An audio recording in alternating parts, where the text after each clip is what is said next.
Attention, citizens. It's time for Super Pulp Science. This is Super Pulp Science, where we talk about how a genre gets made. I am GMB Kamichek, a working writer and illustrator.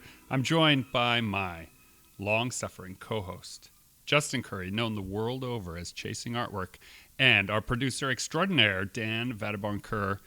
I took a deep breath, and rather than tell anyone what we were going to talk about, I just started, and my producer has nodded. Yes, that is what we're going to do. That's what we do. That's what we do here. We start. We've got a lot of stuff we could talk about, gentlemen.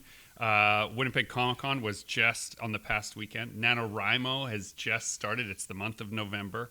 You've been working on your screenplay, working away in the background. I've been working away on a screenplay. Well, they are paying, and it's a screenplay also. And then also on top of all of that, I have, I think, a cautionary tale that we could share as well. Some hot goss. Hot goss. I'm going to 50% of this podcast content is cautionary tales. I'm going to try. It's what not to do. That's right. Yeah. I'll try and frame that encounter, this David and Goliath encounter, as positively and supportively to all parties involved as possible when we get there. I think that's an insult to David to call this person a David. David wasn't quite so uncouth. I thought I was staying positive. You just jumped right in no there, kidding. Right? Okay, go ahead. Okay, we're not going to tell that story just yet. Now that now that it's been teased, we'll build it towards the end. Skip to the time code if you want to hear the story. That's right. Let's talk. We've been doing a lot of business. If you've been following the show for the last few episodes, we've been doing a lot of business talk. Let's talk creatively for a while. Let's open our creative hearts. Because it's a very special time of year for me and you and people at the studio. Convention season is over. There are no more shows, no more traveling until late February, early March of next year. And this is my favorite time of year because I always try to aim to have a clear schedule for this. I don't take on any client work, any projects. I say we're gonna start that, but not right now. I need a couple months to just kind of sit and create and recover. Yeah. And do you go in with no agenda and you're like, I'm just going to start doing stuff and see where it goes? I usually have a bunch of personal projects lined in. Yeah, but I try not to fill up my plate with any other things. Right. It must be a lot of fun. It's very lucky. I feel very, very lucky that I have that ability. Mm-hmm. But I work hard the rest of the year, so I feel like I've also earned it. You definitely earn it. And, for putting some context related to that, Justin or I have been in some other city every couple of weeks for months, or we've been putting on or planning events every other week for some months or doing public presentations. So the extrovert portion of our souls has had its depleted. Yeah. Its batteries are dry, and now it's time to go into cozy introvert mode. And you make a little nest of projects around you, and you just weave them together for months, a couple of months anyway. So speaking to that, you've been weaving a project for a good long while. Yeah, too long, actually. Right. But anyone who's looking to track down what we're talking about, if you search in our podcast descriptions for the word Meat House, you will see a long collection of times where we've visited. 4 podcasts now revolving around. It's been a few, and a few on Jonathan's as well, on Writing the Wrong Way. So there's a few on there. And yeah, it's basically a concept we came up with almost a year ago now. It was actually a year ago. That's right, it was second week of November at FanQuest. We did a panel. We did a podcast episode. You can listen to that episode, and along with Steve Kostansky, and we came up with this idea for a house that eats people, basically. And then I took that and I expanded it into a screenplay idea, and I've been working on that kind of with Jonathan helping me. Jonathan, of course, teaches screenwriting at the University of Winnipeg, and he has a lot of experience in this field. And so I'm basically trying to expand this into a full screenplay, my first real screenplay. I've never written anything like this before. And my writing experience is purely journalistic. I only write articles for CTV. I've never written I would say I've never really written creatively before. I had a little bit of creative writing in school, but I didn't really like it.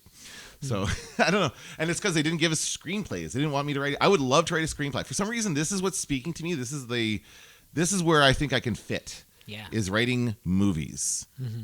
or TV shows, I guess. But anyway, this is where I am. So, and I've been kind of hemming and hawing about it, and I haven't really. What I've lacked is actual dedication, time dedicated to doing it, and that's what Jonathan has been telling me this whole time. Just do it. Just start writing it. So I did that. I have already had started writing it, but I dedicated an hour yesterday. It is NaNoWriMo, as you said. So NaNoWriMo. And it's funny, I forgot what the no stood for. I thought it was November for a second. National November Writing Month? That doesn't make any sense. It's National Novel Writing Month. It's what the no stands for. And that means that people usually use it to write a novel, right? Yeah, is that try the to write 50,000 words in 30 days. Which is ostensibly a novel, I guess. Yeah, it basically packs in around a novel. It's a good first draft of a novel. Sure, it gets you started, right? Which is the most important step. Yeah. Was the part of it too like you're supposed to start something new? Is like the It pure? can be, yeah. No? If you're doing it pure, Okay. then yeah, you should You're supposed to start something. start a fresh project and do it every day on a consistent schedule. And one of the great benefits to NaNoWriMo, if you've never done a novel project, is if you stick to a really ambitious schedule like that, you don't have time to go back and rewrite anything. Yeah. And that can be bad for some people's process, but it can be great for people who are having trouble just getting the whole thing out. Anyone can start a story, but finishing a story is part of the complete journey, right? So, yeah, and that's what I want to do this month. So that's my goal, is to finish this, get it all out, and once it's out, I can fix it and revise it and do that kind of thing. But it's all in here, and I need to get it out into the page, and that's what I'm looking forward to. Dan just motioned to his head, and then it's on my head. and that's the here. Then a vomiting motion. And I Get it all. got to puke it out. You want sound effects? I can add sound effects if you want. Into our group chat, I posted, that I got my 1,000+ words in this morning. And a few people were like, oh, yeah, it's NaNoWriMo. But I don't always do NaNoWriMo as a novel. Yes, of course. Right? Yeah. I do it sometimes just to remind myself that in the excitement of this month, all these other people are writing and doing their absolute best. And so I usually start a new project or try really hard to finish a project. So I have a 5,000 to 7,000 word short story that I'm going to try and have finished by the end of November. And so my 50,000 words will likely include 2 rewrites of that Right, yeah, story. and that's okay. That's part of it, right? And that's just what I'm going to do. Yep. Stick to a really tight schedule, a little bit tighter than I normally would. And I have my children to thank for this, because one of them has signed up for the school play and so is up at an ungodly hour to get ready for school, out the door around 6 a.m. So it means That's that a serious school play. Yeah. we are up early in the house, and in that time when I might normally just curl up by the fire with a book, I instead and just wonder why anyone is up this early. I've been using it to try to do 1,000 words every time. Nice. There's a few people in New York, hopefully your numbers are growing, who feel we have an opportunity now to forge something real out of everyday experience.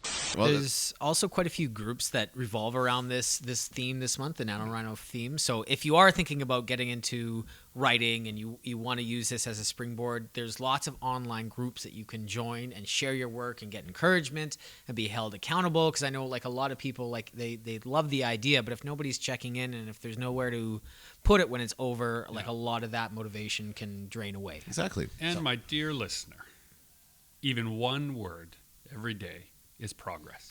Well, and it's I'm not even taking it as a writing word counts, because I mean screenplays don't really work like that necessarily. they They go do by not. pages, right? Yeah. More than anything else. But I'm just taking an hour every day. That's really what I'm looking at. It's an hour every day. Yesterday from 7 a.m. to 8 a.m. I actually didn't write much. I spent the time writing out my cards and making sure I had all the scenes in my head or all the scenes out of my head that I could think of. Everything possible that I could think of to go in the movie. I just wrote down quickly the scene, what it would be, and then the change that happens in the scene, because we need to know that, right? And then I just wrote those down on cue cards, and I had it all mapped out. And then I kind of looked at where what I had written so far for the screenplay and had it organized in my head. So today I'm gonna at some point sit down and just write for an hour. That's it. A great piece of advice from author Neil Gaiman, which I'm sure is making the rounds right now because of NaNoWriMo. Oh, sure. Excuse me. He says that if you set aside some time to write, let's say you have an hour in the morning, you're going to write, simply tell yourself that I can do nothing or I can write, but I can't do anything else. So I can go and sit in that spot and look out the window. I can think about things. I can do whatever I want. But I can't check an email, I can't phone a friend, I can't do anything except nothing. I can do nothing or I can write. And you will find that doing nothing for 10 or 15 minutes usually writing is more fun. And you will more likely to use up your hour, your allotted time as a result of saying, it's nothing we're writing for this allotted time. I leave my phone downstairs. I disconnect my computer from the internet so I don't get a pop-up interruption. Like I literally just slip into the ether. Yeah. So when you nest for a new project, as you're building your nest for the winter, Justin, describe to us the fluffy parts and the sturdy parts that you build around you. Okay. So right now I'm working on a graphic novel. That's a big one. It's going to be a 200-page plus graphic novel called Spark Chasers.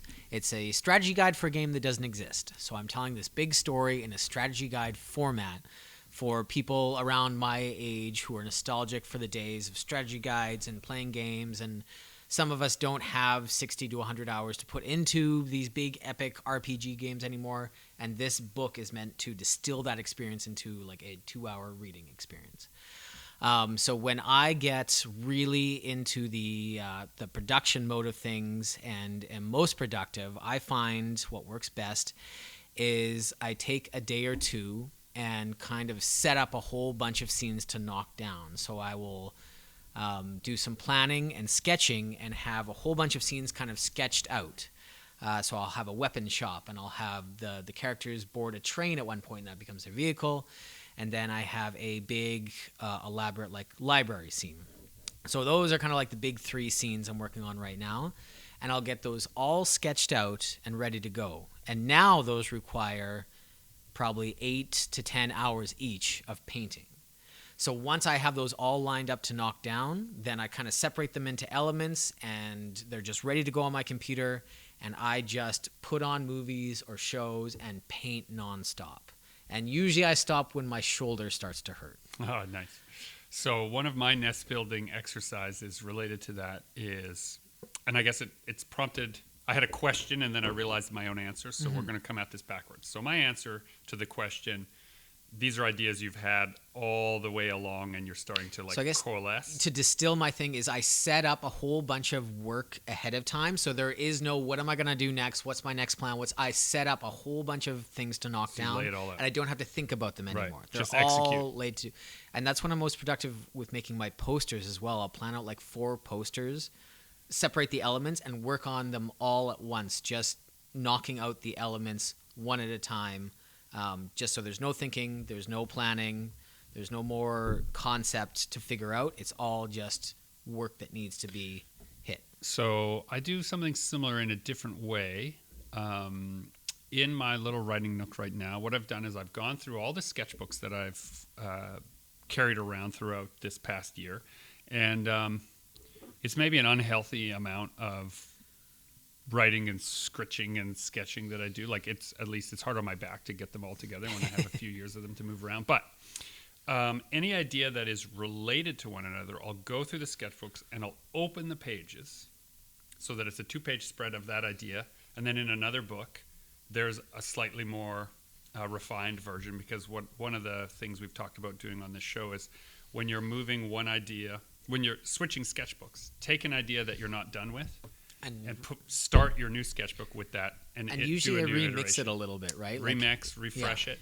So right now, waiting for me, I'm looking forward to it tonight. I have a number of elements from that short story, all laid out in these different 2-page spreads from all these different sketchbooks and all the ideas that sort of circle around them.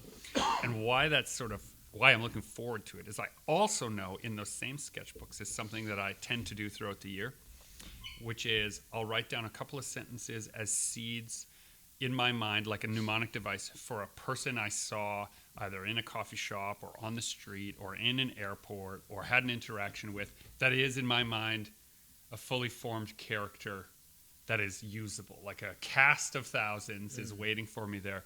And I'm going to populate this busy scene that I have to write with all of these actual people elements that I've collected, little turns of phrase to describe different stuff. Kind of like the ingredient list, I'm going to mix it up.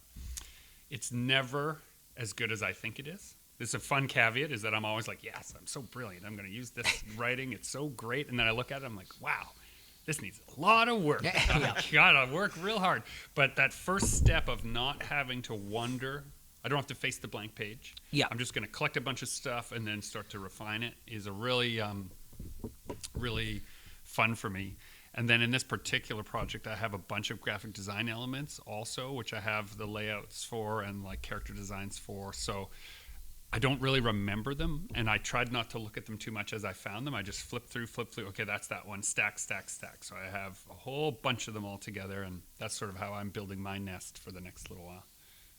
I think that's a common thing that we have, and a lot of other successful artists that we hang out with have, is they are constantly sketching down ideas and plans that they do not have time for right now, but future them can hopefully distill all those into something or other. Mm-hmm. So it sounds like you're a little more like actively searching in your past for these. Well, and I find it's necessary for me to do that past searching because I have a very tight professional deadline on this film script project, and I have whenever you have a real tight deadline, the procrastination monster starts to come clawing through your brain, like, oh, I know you have to do that, but what if you did this? And so if I put all my what if you did this together, I can weaponize my procrastination so that I have a choice. It's almost like it's you funny can do that nothing your or you can write. procrastination monster is like the opposite of most. You're productive just in other ways. Well, I've tried to weaponize it. You've weaponized the procrastination monster. To weaponize it. So what I try to do is when I'm going to be working on the scriptment that I have to do, I can do anything that is the scriptment or that short story. So I'm allowed to procrastinate with stuff from that pile, but nothing else. I can't come up with anything new. I can't let the new idea sink in or distract me. And so in that way, I'm able to toggle between something that I absolutely have to do and something that I want to get done by a certain time. And then even if I am lax on one, I'm not ashamed at myself for the distraction.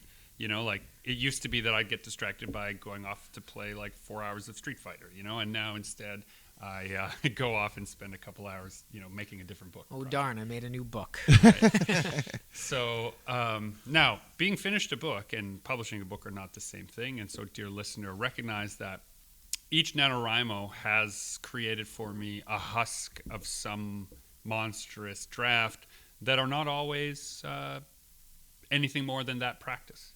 There's been many times where NaNoWriMo or things like it, writing sprints like that, have only produced something that is unusable as a product, hanging air quotes around that, but was very useful to me as a person who is trying to get good at writing. I think, it's a necessary stepping stone to something better. Yeah. Your NaNoWriMo might not necessarily turn into something that's going to, become anything other than amazing practice. Yeah.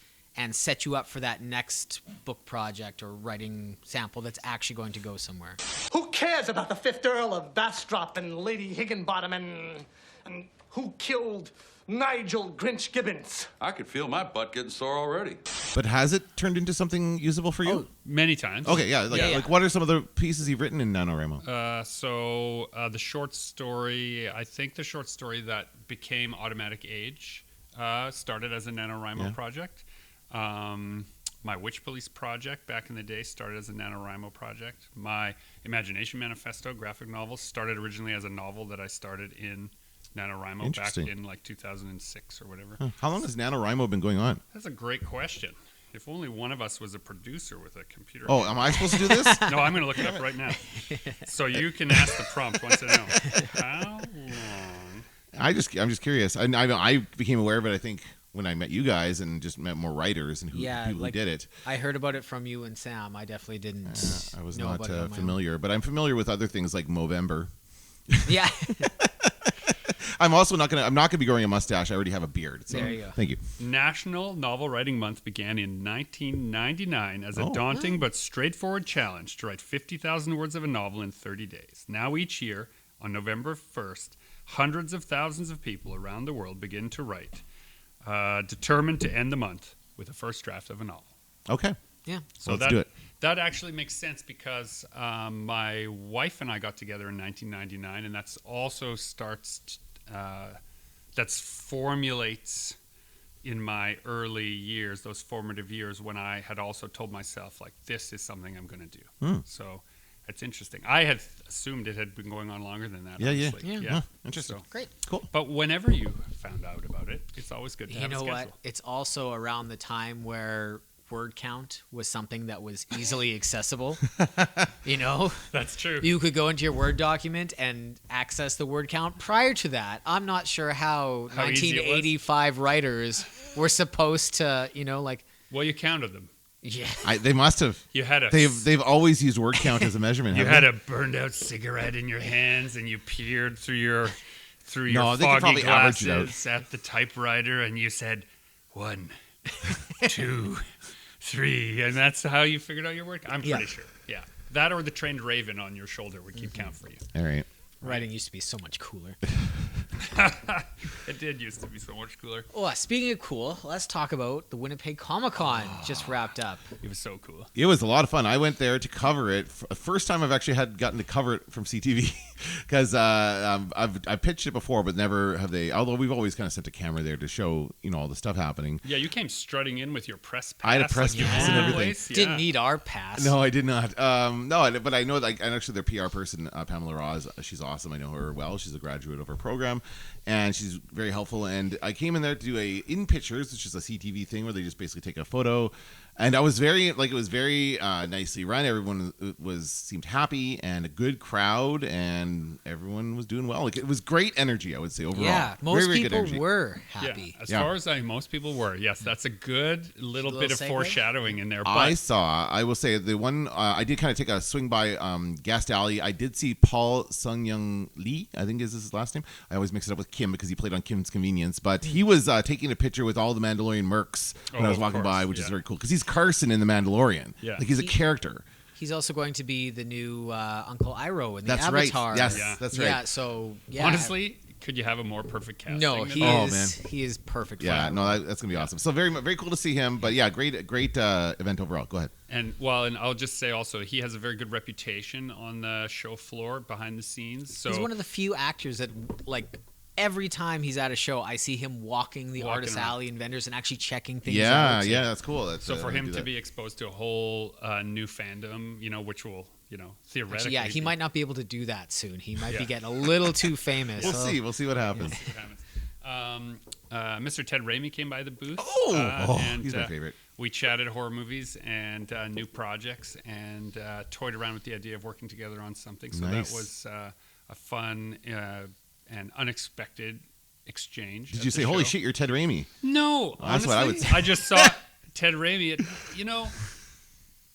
My niece, when he left, who is very much younger than me, was like, "So, was that guy famous?" And my booth mate, James Gillespie, and writing partner James, he was in the back of the booth on the phone with his sister, saying, "Oh my gosh, Ted Raimi's here." But for me, it was just just somebody else who wants to talk about horror movies and comics, and I'm there for it. I promise you, I'm there for Part it. of the So many magic questions of for him. Comic-Con. Yeah. So Yeah, it is. It Yeah. really is. You're right. Yeah. Yes. There was some woman came by the booth and I didn't recognize her, don't know who she was, but she was there with two guest liaison people, they had guest liaison badges, and some bigger guy who I'm assuming was security.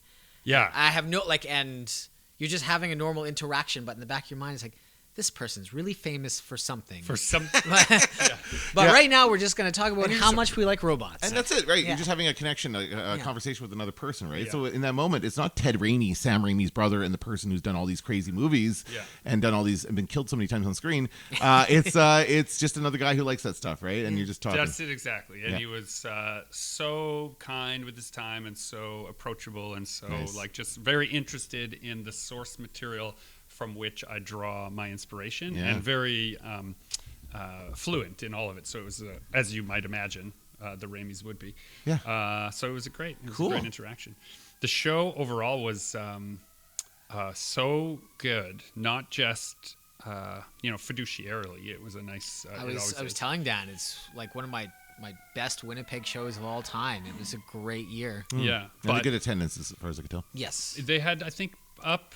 They said anywhere between 10 and 20%, depending. They have to do some final counts. Sure. But They said over 30,000. They announced over 30,000 attendees. and that's for sure true. But there also might be. We have to qualify Dear that. listener, he says that because in the past we've been to a lot of Comic-Cons that like fluff their numbers a little bit and kind of count people when they go in and out and then back in again. That counts as 2 attendees, not the same person. Anyway. And that kind of anyways. stuff. So those things are, I think, important. Yeah. To make a distinction. I also had done the Winnipeg Comiccon beer label. Oh yeah, you So- have another Yeah. adventure for what's his name? Pumpkinhead? No. Yeah, well, it's Pumpkin Seed. Sorry, is Pumpkin the Seed. character. No, that's Because okay. he regrows every He year. regrows every year. Last year he grew, or they, I guess, I have never decided, and nor do I need to. Pumpkin Seed grew as Chainsaw Hand, which was a nod to the featured guest Bruce Campbell, and this year the Whistler as a nod to Michael Rooker. Michael Rooker, yeah, he was here. got Yeah. it.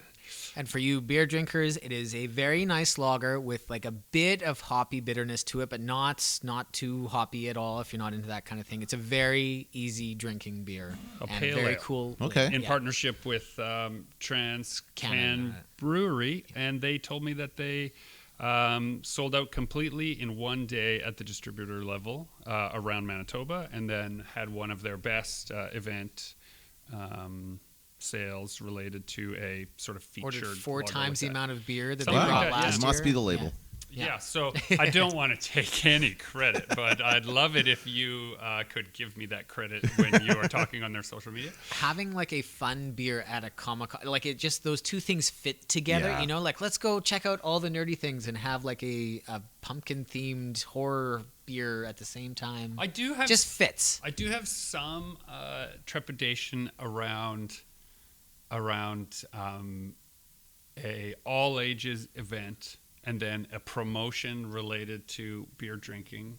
There was a little piece of me on the inside that wondered, is this a good synergy? And so I'll let you know how my where my principles lie as we go forward. But I will say that such a fun experience because they also printed limited edition posters as a chase item. So anyone that was interested, whether they bought a beer or not, and this was kind of the part I liked about it, was if a kid came up and was not interested, or, you know, they can't buy beer, obviously, Right. but just like the character, we made a poster that didn't have anything to do with the beer itself, just Okay. the cool character that they could run, and I would do a free sketch for them and sign it. And so it became a fun chase item. And we have all kinds of ideas for next year because once you have 3 things, it's not... The rule of 3s. It's a real thing. Yeah. Yep. You have a trilogy. Now, people are going to say to you, Wallace Beery, wrestling, it's a B picture. You tell them, bullshit! We do not make B pictures here in Capital. Let's put a stop to that rumor right now.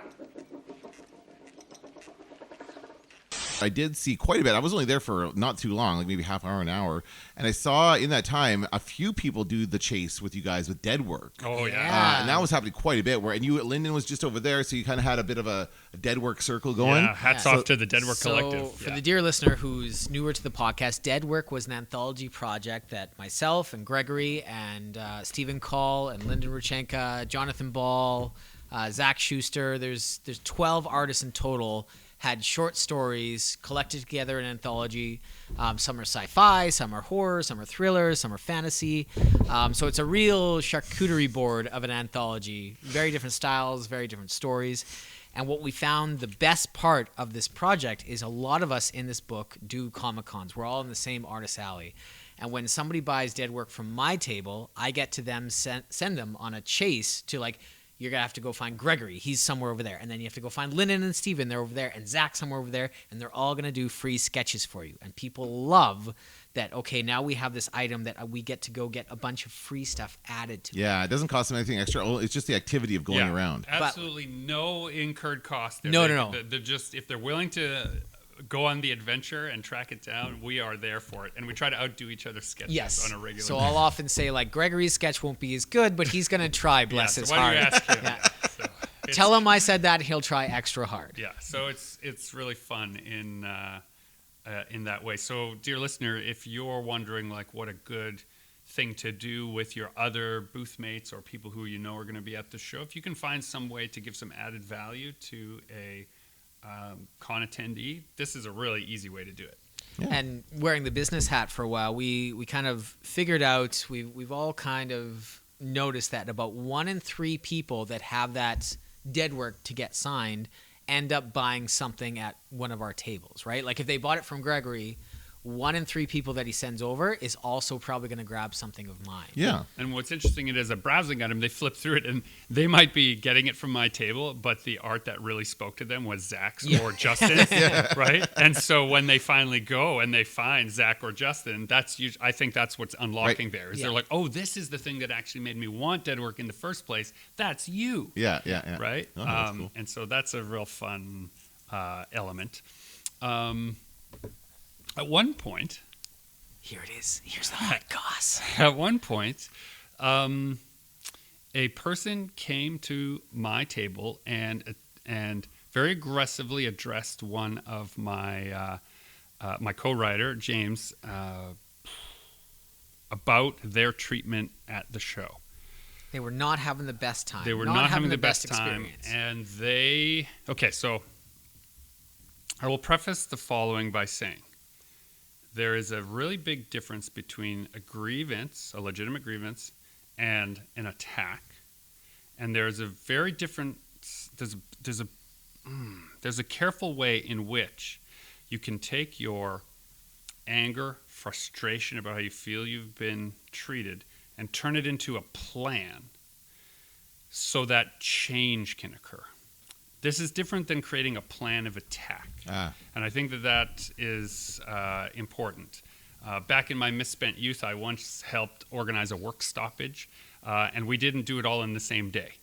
We were very angry, and we arranged... checked your emotions and didn't react out of anger. Right. That's right. You took a minute. Okay, what can we actually do? What's some actionable things that what will are get actionable results? things? So we followed a plan rather than a plan of attack, and as a result, we were in a position of strength. We were able to take action. We were able to bring all the people who were decision makers into the circle, make our demands, and when they weren't met, we had an action to follow up with. A plan of attack is something a little different, which I think we see more and more now. And this is what happened on the weekend? Social media style, I think. So, again, I'm trying to frame it properly. The passion that this person presented was real. Their frustration was real. Their grievances on many points, legitimate. But because the actions were formulated as an attack against the convention organizers, without, I think, due course taken to see who's actually to blame for these things that I perceive. So what were some of the things they were upset about? Can you tell us what happened, actually? So here's what really happened. I just want to... No prefacing. Let's go. Preface. Just a little prefacing. We're trying to keep it pleasant. They had a petition. Someone showed up with a petition. They had a long list of grievances, which can be briefly summarized as there should be no unlicensed work for sale. There should be no blind boxes ever for sale at shows. Like those mystery boxes. Like the industry that sprung up around those things. Yeah. And that there should be priority given to artists in Artist Alley over vendors. Which, good Lord, at this show. Just hold on. You asked it. I'll give you the answer. And that artists on the Comic-Con floor, like people who are artists and not vendors, should be part of the conversation about how the floor is laid out, and some tools should be provided to them in order to make better use of that time. Now, before we jump all over this list, here's one good thing. They had actually put it together as a list. That had been thoughtfully presented. Whether or not you agree with them, and I can see from your faces that you don't. I'm just wondering, what does agree with James have to do with this? Right? Well, he was just the person standing behind the booth. Oh, okay. So he was the one who was kind of he looked like the boss. Oh, I see. He looked like the boss. He does look like a boss. He does look like a right? boss. Big and handsome James. He does. Yeah, big handsome James does have boss energy.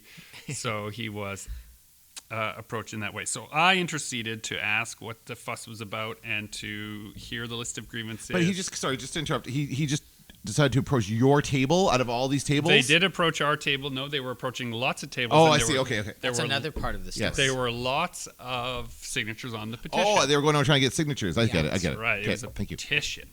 And I said, this is a really, I think, brave and important step for making change. And I thank them for doing a step that so few people do these days, which is the groundwork of collecting who agrees and then presenting that to the people in charge, which is what they were planning to do, Yeah. before they run off to social media and make a mess.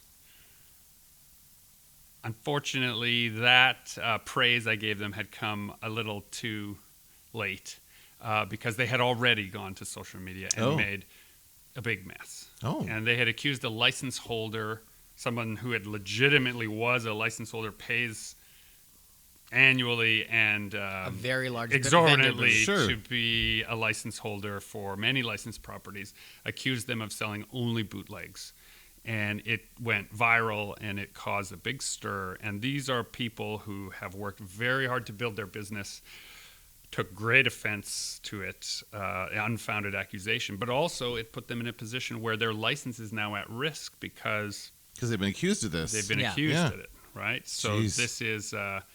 this was one, and they have the capacity and the will to take legal action and honestly the grounds for that kind of defamation. So it was not a great situation, but I will say this: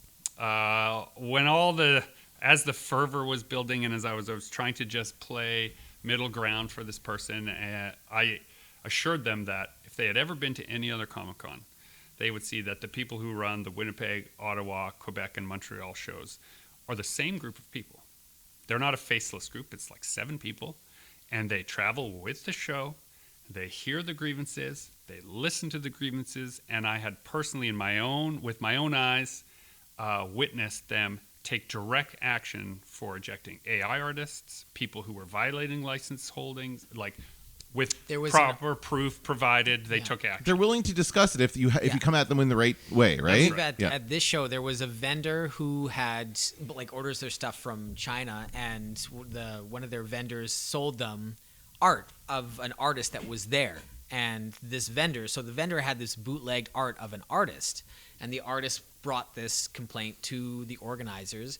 The organizer went to the vendor and explained, and the vendor didn't realize that they had purchased bootlegged artwork. They thought it was legitimate, took it all down, but like a good example of something that could have been a mess was handled very professionally and was immediately taken care of, and everybody's happy at the end. And the show of it. presents it as a zero tolerance. Yeah. And that's fine. Your options are take the offending work away or leave, right? Yeah. And so because they take that very seriously, they, could have very easily diffused the entire situation with some straight up conversation. Put the policy case down and your mitts in the air.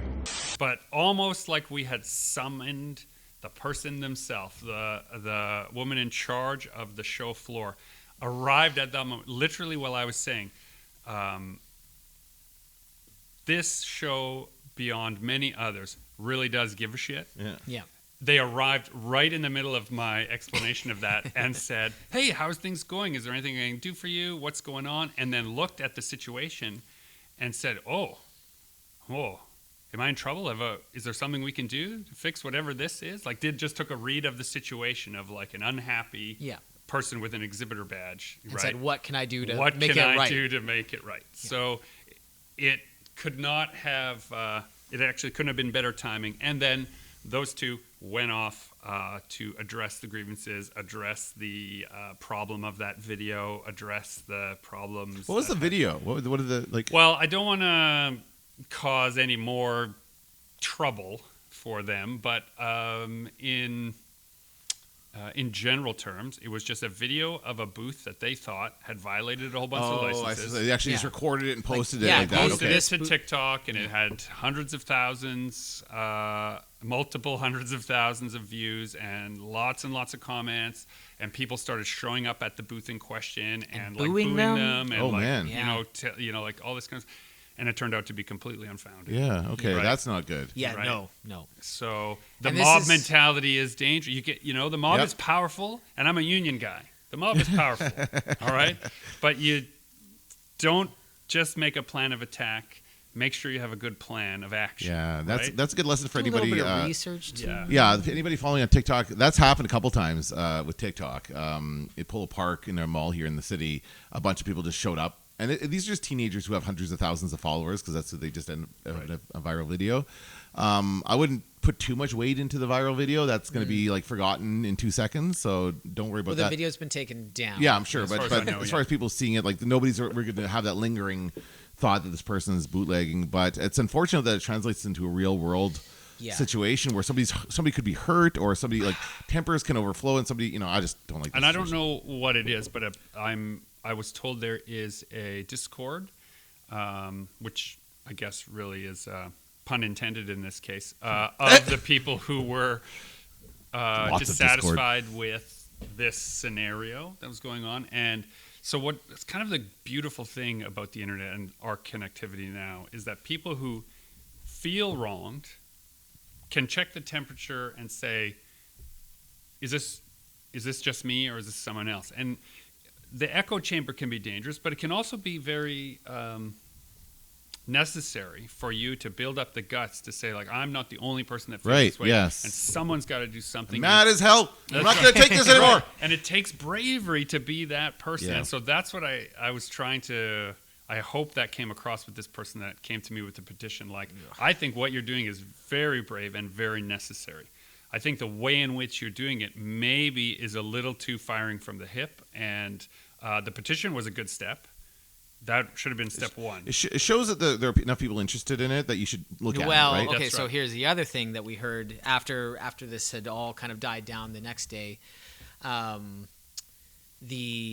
The organizer had been texted kind of during the heat of this from another vendor saying like, hey, just so you know what's going on, there's a person going around very aggressively asking us to sign a petition, and we really didn't want to sign it, but we wanted to get this person basically out of our face. So you would sign it to get rid of them. So Yeah. we signed it to get rid of them, but we have we have nothing but great things to say about the show, and we're so sorry we did that, but like you should know this is happening, and it made us very uncomfortable. Now, one of their grievances, which I think is important to address because it speaks to the nature and quality of the people behind the Winnipeg Comiccon. One of the grievances is that shows are really expensive now to attend. They are. Right? Not just for the people who want to just come and kick around the show floor, but if you're a vendor or you're in Artist Alley, it can be prohibitively expensive for you to take your artwork and give it a shot. And so all that, the 2 days previous to this, I had been talking with people from Prairie Comics Festival and people who are at the Winnipeg Comiccon and trying to figure out a way in which we could sponsor a number of booths where people who just want to try it for the first time could try it sort of as a sponsorship. So Anime Revo has kind of figured this out. Yeah. They do one-day booths. Right. So it's a 3-day event. If you're not ready for a full 3-day show, for a much cheaper table rate, you get this. There's this whole aisle that is specifically for one-day vendors. So you can you give it a shot. You just Oh, set up that's on the smart. Friday, That's and good. you set down on the Friday, and then And Saturday somebody a else new goes in group there. comes. Yeah, okay. Yeah, so it is a fraction of the cost. Ooh, that's You can smart. split tables up. Yeah. And it's kind of really neat because you get to see this like part of the floor is like changing every day. It's a and reason to yeah. come back and check it out. Yeah. Yeah. Yeah, and Well, and- people who have full-time jobs, people who aren't ready for like a 3-day big commitment and that price tag Yeah. that comes with a lot of tables, like it. Yeah, I think That's a great more plan shows should be B. doing that. Our other plan is focused around finding. Well, we sort of have a print sponsor who would sponsor those people and help them with the cost of the printing, because it can be an experiment and a costly one Yeah. to see if anyone likes your stuff. The venue to provide a table space for that person. Prairie Comics to provide some of the vetting for people, meaning basically like, are you putting into the community? Are you showing up for the community events? Oh, well, then the community is going to support and return the favor by giving you this place. And those, all those things working together. So, but of course, you can't announce that as if it's happening until it's official. And so, of course, nobody knows that this is going on in the background. And so if you are demanding that everything be cheaper, not realizing that it's one of the lowest cost tables for a show of that size. I was going to say, I don't think this person has done any shows other than the Winnipeg Comiccon and Icon. But holy crap, you guys. I have been doing hundreds of conventions all over the world. Winnipeg has the most reasonably priced tables of any convention. And you don't have to, you're not, you have no idea how good you have it. Things have gotten so much better. I think that certainly for this Winnipeg Comic-Con, this new group of people that have been in for the last couple of years, their way of doing things is a bit jarring compared to like the previous. I realized the previous management of previous con was trying to do this, but they didn't really achieve it as far as like mimicking things like San Diego or New York Comic-Con and the way it looks and the branding and the programming, all these different things. It very much feels like that. But to somebody who's been going to Winnipeg Comic-Cons for a long time, I could see how that would feel like over commercialization. It does go in hand with higher admission prices. Like it's more $50 or whatever for the day. That's a lot. That's now if you were there for the programming, I would pay it because they had incredible guests this year. And this one thing they added this year over previous years was lots more to do that cost no more than your admission. Okay, that's what they have to do is add more things. More my sons went and played 3 hours of video games in this huge video game area they had. Then they watched a film, and then they went and sat in some paneling, and then they walked the show floor. And so what happens when you add that, dear listener, and people who are vending at those shows, there's usually a corresponding dip in people shopping because there's more to do. Yeah. But then the next year is a corresponding upswing of people who've heard there's lots to do that doesn't cost extra money. And that is the reason why they come to their first Comic-Con. There's a whole bunch to do. So you end up with this swing back upwards in attendance, which usually has a corresponding effect on the actual show floor. So the whole thing is connected, and they're doing a really good job, I think, of not growing too fast. And yes, exactly. I was talking to, well, actually, I didn't interview anybody this year. I just did based on clips that I. You're interviewing us right now. Not really. But I just, we sent a camera there on Sunday to talk to an organizer to get some final thoughts, some final numbers, and that basically I wrote an article based on that. And it took a look at the 3 years that it's been here. And they have grown, they've done a great job of expanding a little bit. They're not doing too much. Yeah. They're just kind of, okay, let's try a little bit more. Let's try something new.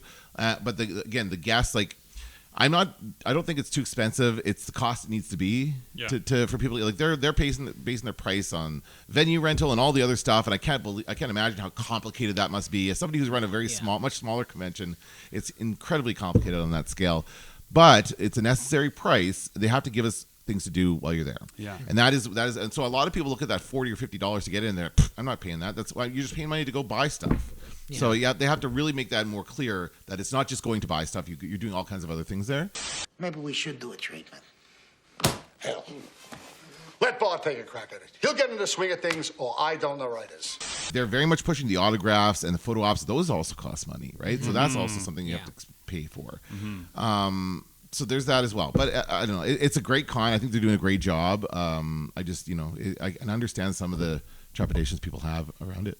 It's a good thing this person came to you to complain. I don't think I would have been nearly as diplomatic in my response. Well, they've gone through a lot, and I've been there before. Like I said, once in my misspent youth, I organized a work stoppage at a hotel, and so I know what it can, what it can mean to try and make some change. And, that's something to be admired, people who are willing to take it on the chin in the hopes of making change.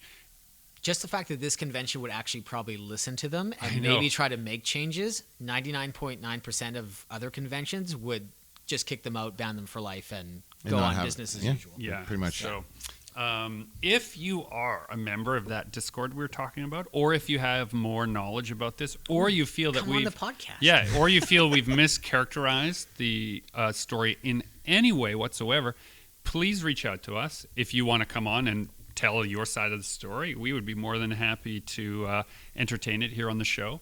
One of the lists of grievances was related to building capacity in the Artist Alley community for the ability to table sort of profitably at shows. That's sort of what this podcast is all say that about. again? They wanted the show to help artists Grow. do better at the show and grow. Now, you may say to yourself, what does that why mean? why does that have to do with them? I agree with you in part. What does that mean? Well, I Teach don't them know. how to vend. What? Teach them how to sell their stuff. Is that what it means? I don't know exactly. Oh, make it So, cheaper for them. So they can I afford it. think how I understood it was, yes, teach us how to vend or tell us what the surge times for crowds would be so we know how to prepare, or, I don't know. That's not on the convention. I'd love to know more of that. That's not on. You're right. That's It's not on the convention. No. They need to be listening to this podcast. That's what Super Pulp Science is for. That's right. But also, like they That's the science But they part of do Super what you Pulp guys Science. did. They look at what's happening around them. They make an assessment. They create a space within this huge, crazy place that will draw attention. That will bring people who are interested to them, and they learn from seeing what other people are doing. It's like complaining to the NHL that we're not winning enough games. Like, fix it for us. Yeah. Yeah. I You guess. need to get better. I've always felt, Practice. more than 10 years doing this show, if it's really busy and no one's stopping, that's me. Yeah. That's on me. Or if it's You- really they're busy, giving you foot traffic, right? Yeah. They're giving Yeah. you. They're That's delivering. all on they that. can Yeah. do. That's all they can That's right. only deliver. The bodies and everything else for their attention is up to you.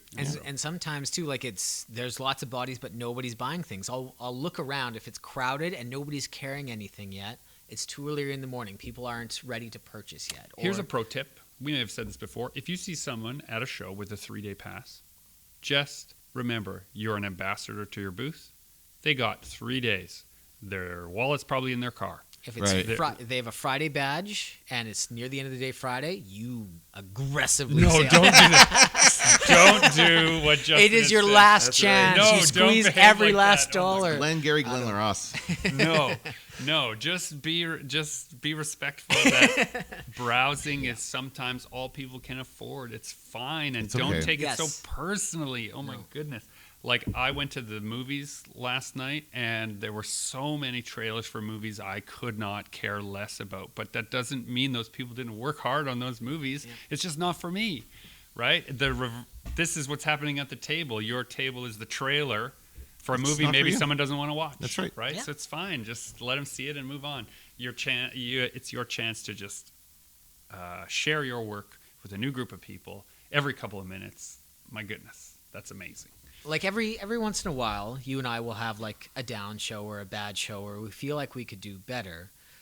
But what we tend to do is start reinventing things a little bit. Yeah. Okay, for the next show, this isn't working. So maybe if I, make the books the focus, or start printing out different, like bigger banners, or plop Yeah. these up. See what that guy is handing out thumbnail sheets. Maybe I should try that. Yeah, that's us. You know, by like- the way, that guy you're pointing at, that's us. That's where everything at the booth came from, was looking around and seeing people doing it better and taking notes and like building a list of like, okay, I need to have some kind of backstand. I need to have a portfolio. I can't just have prints on the table. Or- I need to have print stands. Okay. Even if you have no idea what to do as I don't know what you'd call this, a marketer, just walk through the show floor, and when you stop to look at something, Why did you stop to look? ask yourself, Mm-hmm. what brought me here? I love when people are there for they're there for research. I don't have a table this year. I'm going to have it next year, and I'm here to like figure things out. Mm-hmm. That's Yeah. makes me excited for them. One doing it the person's right way. sign, shout out, you know who you are. Their sign said, if you don't buy my comic, my mom is going to whoop my ass. Right? And was their mom right there? No, but it's funny, and they're they're starting out with their first comic. It's the indie thing, and Yep. they're young and they're fresh faced, and it's funny. And everyone has a mom they wish cared more, right? or someone who has thought derisively about their choice to be an artist. So it lands perfectly, and so on the very least you have that. Someone else had a sign, a little word bubble that they held up by their head. I didn't like this person. Yeah, I didn't like it quite so much. What did it say? I don't even know. Ask me about my comic. Yeah, ask me about my comic. But then they would also aggressively shout at you as you walked by. Hey, you want to hear about my... Like, you weren't anywhere close. Like, I was clearly on my way to the bathroom So every even time. if they're ignoring the sign, Yeah. he's still insisting He's on still- telling them. So about this his is a comic. separate person. There's the one way to do it is like humor, passive humor. That would work. If you Check just mark shut up for and me. sat there, it would have worked. Check mark for me. The other person with the sign that was like, "Do you want to see my comic?" Also, it's a silent little word bubble. I think that's great. No, he it's shouted. passive. He was But once you break that essential promise of I'm not going to bother you if you want to keep going and bother you anyway, the magic is gone. Yeah, According to Zach, it was working. He had people checking out his comics That's quite true. often. So was that Zach that did that? No. Zach was within eyeshot Oh, I of this see what guy. He So- was our first-hand account of this group. Yeah. So I really don't like tactics like that, but I mean, It's if like you- those bus benches that have the little like puppy or purse on them. Have you seen those? I just popped my P's two times. The fake bus benches with the fake pictures on it. Have you not seen that around I'm the going to city? fine you for unnecessary alliteration. Do you know? I know no exactly what you're alliteration is unnecessary ever. It's the best thing ever. Can Bus you say benches. that as an alliteration? You've never seen a bus bench with a little picture of a purse on it. like Yeah. it looks like Like it looks like something's someone left a forgotten. purse there. That's what that is. It's made you look.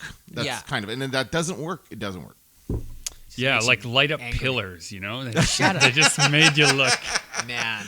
Or a giant ziggurat of posters. Oh my goodness. I was joking with Lyndon and Steven saying I couldn't see them. Their ziggurat wasn't quite high enough. I couldn't see them from the entrance because they've got it pretty high now. They're probably as high as you guys. Yeah. We, ladies and gentlemen, we're part of the problem. You are. We're part of the problem. But again, more than 10 years in, and a book or two every year for 10 years, and you're trying to display that in a way that doesn't just, that's Sensory overload. Yeah, sensory overload. I mean, it is sensory overload. is. But we're Yeah. trying to give enough room for you to actually and we mean it. One of the things that everyone that helps at the booth and my booth, I train people to say, if they can pick up the book or they want to flip through the portfolio, that's where you do nothing else. If they're into it, they'll ask the follow-up question. If they disengage, say, thanks for looking, and off they go. Mm-hmm. But we are browsing friendly. Yeah. And the only way to know if you like a book is spend a few minutes with it. And the only way to give you the space to spend a few minutes with the book is to have a lot of space at the show so that if other people are jostling, you have a little like oasis to actually spend a minute or two with the book. good. So that's like what I'm trying to build at my table and You're why at we the have so point much space at where the you home can show. facilitate that now. That's You've right. earned it. Yeah. And then you achieve the opposite of that by yelling at people as they pass your table Exactly. and trying to pressure them into I think so. right. Yeah. And if you're too intense and you're sitting there watching them read, you're watching them like over their shoulder. That's right. Oh, Yeah. And one of the things I really like about how I navigate around the booth has more to do with I don't want to feel that anxiety. So if Yeah. someone's looking at my book, I don't want to stand near them while they're reacting. Right. I want to be away. So it gives They might me be thinking bad things about it. right. It gives me the opportunity to turn the corner around the booth and Yeah. whatever. So that was good. All right. So, to come back around to the nest building here, we've been through our season of growth, and now winter is coming, and we need to build a little den, and we got to pack it with all the things that make it possible to make work, things that make you comfortable. Those things could just be the media you love to consume. Do that, dear listener. Pack it in around yourself. A little bit of a schedule so that you're free of the anxiety of, did I do anything today? Just know that if you spend an hour, heck, even 20 minutes on your lunch hour, putting some of your ideas onto a page, you've done the work. You're building that little nest around you for creativity. And we hope here at Super Pulp Science that will yield a springtime of projects. This has been Super Pulp Science. I'm Gregory Comiccon, encouraging you to join the fight and make comics.